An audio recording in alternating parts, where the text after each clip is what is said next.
Petugas gabungan mulai memperbaiki bangunan yang rusak akibat diterjang angin kencang di Klaten, Jawa Tengah. Tercatat 60 rumah warga porak-poranda akibat diterpa angin.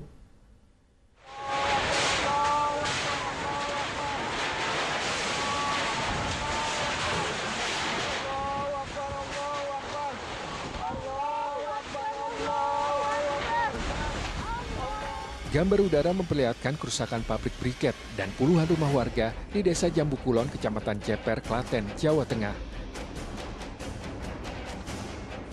Kondisi bangunan pabrik briket yang nyaris rata dengan tanah membuat aktivitas pekerja dihentikan untuk sementara waktu. Untuk karyawan ini semua hadir di sini, mungkin rencana ya kita masih mau bantu untuk ambil-ambil barang yang kita amankan dulu di sini. Karyawan saya suruh masuk semua seperti itu. Ya.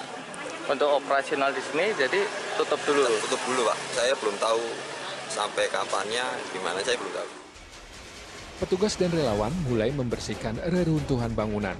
Sementara Pemda setempat telah menyalurkan bantuan dan mendirikan dapur umum untuk memenuhi kebutuhan masyarakat yang terdampak angin kencang.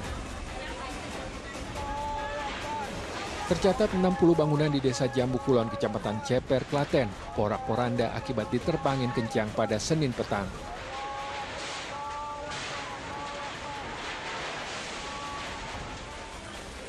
Sebuah pabrik briket yang berada di tengah permukiman mengalami kerusakan parah. 2 orang karyawan yang berjaga di dalam pabrik terluka akibat tertimpa reruntuhan puing. Krisna Agung, laporkan dari Klaten, Jawa Tengah.